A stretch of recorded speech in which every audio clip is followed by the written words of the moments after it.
Boy from Eagle helped keep his father alive in the Idaho wilderness after a boulder fell on top of him. Yeah, the two were hiking near Chalice when the refrigerator-sized boulder struck David Finlayson.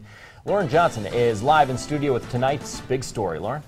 Roland, Michelle, for 2 days, 13-year-old Charlie took care of his father, keeping him hydrated, fed, and even dressed his dad's open wounds until Charlie was able to get help. Charlie was right on top of things. He got me lowered down to the ground and got the first aid kit lowered to me.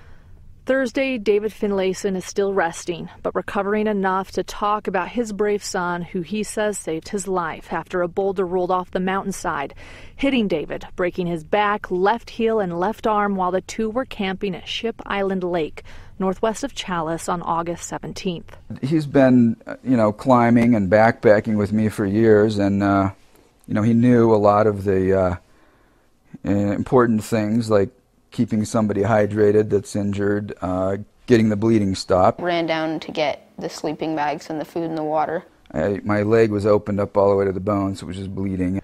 David says 13-year-old Charlie stayed calm and took over, caring for him, his dad, for 2.5 days. They were a mile from camp and 13 miles from the trailhead. Prayed a lot.